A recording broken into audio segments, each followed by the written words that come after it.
விடியல் தரும் விளையாட்டு பலம். ஐபிஎல் போட்டிகளை நீங்கள் எல்லாம் பார்த்துக் கொண்டிருப்பீர்கள் எங்களை போலவே. இந்த ஐபிஎல் போட்டிகள் இப்பொழுது முக்கியமான கட்டத்தை நெருங்கி இருக்கின்றன என்று சொல்லி எங்களால் புரிந்து கொள்ள முடிகின்றதா? முதல் பார்த்தால் மிக நீண்ட காலம் இருப்பது போல இருந்தது. இப்பொழுது பார்த்தால் மிக குறுகிய காலத்தில் இந்த ஐபிஎல் போட்டிகளின் முடிவுகள் வந்துவிடும் போல தெரிகிறது.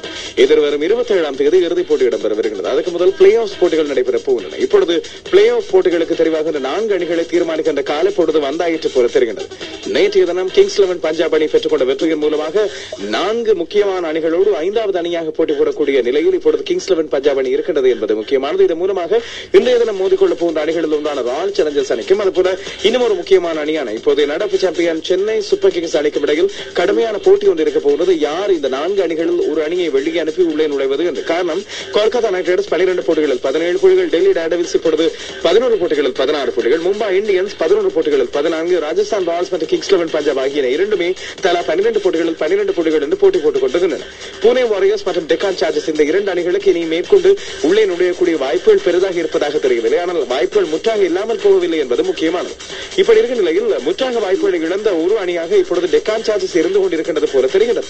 ஆனால் புனே வாரியர்ஸ் அணியை பொறுத்தவரையில் உள்ளே நுழையக்கூடிய வாய்ப்புகள் இன்னும் இருப்பதாக நம்பப்படுகிறது. இப்படி இருக்கிற நிலையில் இந்த அணிகளுக்கு இடையிலான போட்டி வர வர மிக விறுவிறுப்பை அடைந்திருக்கிறது. இன்றைய தினம் மும்பை இந்தியன்ஸும் ராயல் சேலஞ்சர்ஸ் பெங்களூரும் இந்த ஐபிஎல் தொடர் ஆரம்பிக்கும் முதல் இந்த 2 அணிகளுக்கு இம்முறை கிண்ணத்தை வெல்வதற்கான வாய்ப்பு அதிகமாக சென்னை சூப்பர் கிங்ஸை விட அதிகமாக இருக்கிறது என்று சொல்லப்படுதோ அந்த 2 அணிகள் இன்றைய தினம் மோதிக்கொள்ளப் போகின்றன என்பது கவனிக்கக்கூடியது.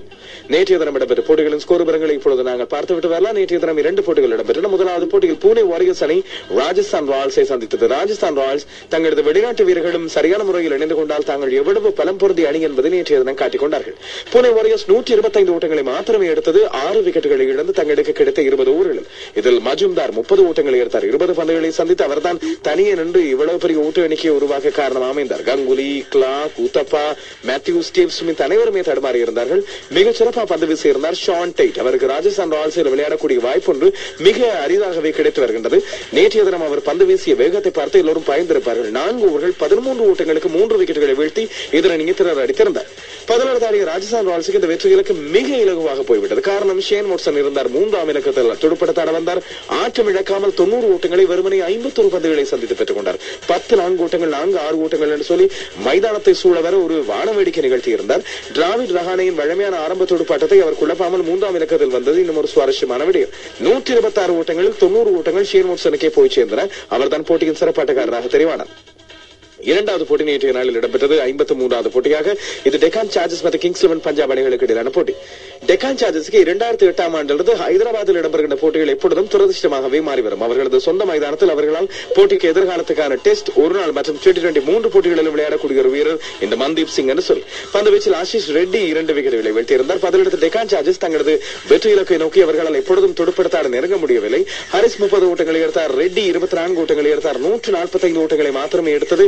8 விக்கெட்டுகளை இழந்து 20 ஓவர்களில் பந்து வீச்சை பொறுத்தவரையில் மிகச்சிறப்பாக பந்து வீசியிருந்தார்கள். பிரவீன்குமார் 4 ஓவர்கள் 15 ஓட்டங்களுக்கு 2 விக்கெட்டுகள். அடுத்தவர் அவானா, இவரும் 27 ஓட்டங்களுக்கு 2 விக்கெட்டுகளை வீழ்த்தினார். சிங் தான் போட்டியின் சிறப்பாட்டக்காரராக தெரிவானார். இப்பொழுது பஞ்சாப் கிங்ஸ் 11 5ஆம் இடத்துக்கு வந்திருக்கின்றது புள்ளிகளின் நிலவரங்கள். இன்றைய தினம் மும்பை இந்தியன்ஸ் ராயல் சேலஞ்சர்ஸ் ஆகிய அணிகள் இரவு 8 மணிக்கு மும்பையில் சந்தித்துக் கொள்ளப் போகின்றன. இதில் வெற்றி பெறுகின்ற 2 அணிகளுக்குமே அடுத்த சுற்றுக்கான வாய்ப்பு அதிகமாக இருக்கும். குறிப்பாக ராயல் சேலஞ்சர்ஸுக்கு இது ஒரு வாழ்வா சாவா போராட்டமாக இன்றைய தினம் இருக்கும். மறுபக்கம் இன்னும் ஒரு அணி தங்களது சாவிலிருந்து மீண்டு வாழ்வை நோக்கி போராடி கொண்டிருக்கும் ஒரு அணி என்று இந்த அணியை சொல்லலாம். மேற்கிந்திய தீவு அணி. இவர்கள் கீழே விழுந்து கிடந்திருந்தார்கள். இப்பொழுது டரன் சாமி மற்றும் ஆட்டிஸ் கிப்சன் ஆகியோரின் நினைப்பில் உருவாகி பெரிதாக வருவதற்கான முயற்சிகள் இறங்கி இருக்கின்றார்கள். இந்த அணியை பொறுத்தவரையில் இப்பொழுது மிக சிரமமான நிலை ஒன்றை எதிர்கொண்டிருந்தது. குறிப்பாக நாளைய தினம் இவர்களுக்கான பயிற்சி போட்டிகள் இடம்பெறவிருக்கிறது இங்கிலாந்து லயன்ஸ் அணிகளுக்கு இடையே. இங்கிலாந்து லயன்ஸ் அணிக்கு எதிராக இதற்கு முதல் நடைபெற்ற சசெக்ஸ் அணிக்கு எதிரான பயிற்சி போட்டிகள் இவர்களது 4 வீரர்கள் இல்லாமல் தான் இவர்கள் விளையாடி இருந்தார்கள். குறிப்பாக மாலன் சாமுவேல்ஸ் இந்தியாவில் இருந்தார். புனே வாரியர்ஸுக்காக விளையாடி கொண்டு மறுபக்கம் டியோனரை மற்றும் அசாத் புடாவுடின் ஆகிய கயானா வீரர்கள் விசா அனுமதி வழங்கப்பட்டிருக்கவில்லை. இங்கிலாந்துக்கு இன்னும் ஒருவர் பிடல் எட்வர்ட்ஸ், இவர் காயங்காரம் அவதிப்பட்டுக் கொண்டார். இப்பொழுது 4 பேருமே வந்து சேர்ந்து விட்டார்கள். எனவே சாமுவல்ஸை பொறுத்தவரையில் அவர் புனே வாரியர்ஸ் இந்தியன் அணிக்காக விளையாடி கொண்டிருந்தவர் டெஸ்ட் வாய்ப்பு கிடைத்தவுடன் உடனடியாக வந்து சேர்ந்து விட்டார். இவர் நேற்றைய தினம் காலை வேளையில் வந்து இறங்கி இருக்கின்றார். எனவே இப்பொழுது மேற்கிந்திய தீவில் மிகுந்த நம்பிக்கையோடு இங்கிலாந்து லயன்ஸ் அணியை பயிற்சி போட்டிகள் எதிர்கொண்டு அதற்கு பிறகு ஏனைய போட்டிகளில் விளையாடுவதற்கு தயாராகும் என்று நம்பப்படுகின்றது. மறுபக்கம் இன்னும் ஒரு இங்கிலாந்து கடவுச்சீட்டு பிரச்சனை ஒன்று உருவாகி இருக்கின்றது. மிச்சல் ஸ்டார்க் ஆஸ்திரேலியாவின் இடதுகை வேகப்பந்து வீச்சாளர். மிகப்பெரிய சிக்கல் ஒன்றில் அகப்பட்டிருக்கின்றார். இவருக்கு இங்கிலாந்தின் யார்க்ஷயர் பிராந்தியத்துக்காக விளையாடக்கூடிய வாய்ப்பு ஒன்று இவருக்கு கிடைத்திருந்தது. அந்த வாய்ப்பை இவர் சரியான முறையில் பயன்படுத்திக் கொள்ளவில்லை என்ற காரணத்தால், இல்லாவிட்டால் இவர் சரியான முறையில் பயன்படுத்திக் கொள்ள இவருக்கான வாய்ப்பு இருந்தது. ஆனால் கடவுச்சீட்டு பிரச்சனை காரணமாக இவர் இங்கிலாந்திலிருந்து திருப்பி அனுப்பப்பட்டிருக்கின்றார் என்பது முக்கியமானது. இப்பொழுது அவர் மிகுந்த சிக்கலில் அகப்பட்டிருக்கின்றார். ஆனால் இங்கிலாந்து விசா வழங்குகின்ற குடியுரிமை நிறுவனமானது சொல்கின்றது இவருக்கு ஆஸ்திரேலியாவில் வைத்து தவறான ஆலோசனைகள் வழங்கப்பட்டிருக்கின்றன, தங்கள் தவறுகள் எதுவும் இல்லை என்று.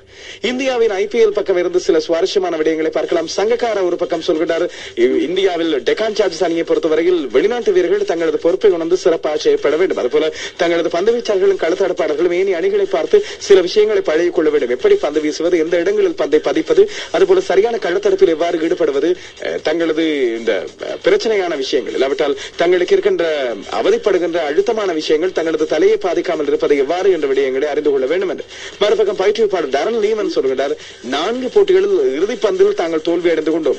இதுதான் தங்களுக்கு அழுத்தத்தை கொடுக்கின்றது. அநியாயமாக அந்த 8 புள்ளிகளை விட்டுவிட்டோமே என்ற கவலை எங்களுக்கு இருக்கின்றது என்று சொல்லியிருக்கின்றார்.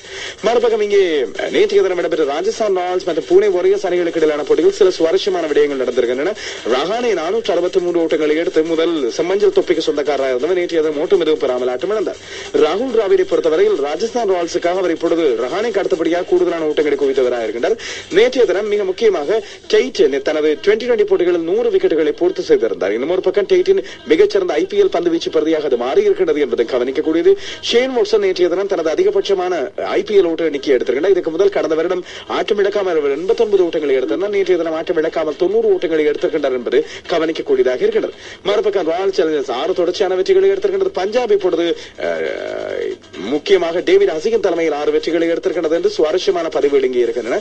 சென்னை போட்டிகளை பார்க்கும்போது சென்னையில் இடம்பெறுகின்ற போட்டிகளில் சேப்பாக்கம் மைதானத்தில் குறிப்பாக ரசிகர்கள் அதிகம் இல்லாத ஒரு பகுதியை நீங்கள் பார்த்திருப்பீர்கள். மஞ்சள் இருக்கைகள் அப்படியே காலியாகவே இருக்கும்.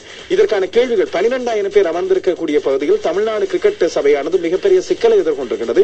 சூழல் மாசடைதலுக்கு எதிராக இருக்கின்ற அதிகார சபையிடம் இவர்கள் அனுமதி பெற வேண்டியிருக்கின்றது. இதனால் தான் அந்த இடத்தில் ரசிகர்கள் அமர்ந்து போட்டிகளை பார்ப்பதில்லை என்பது முக்கியமானது.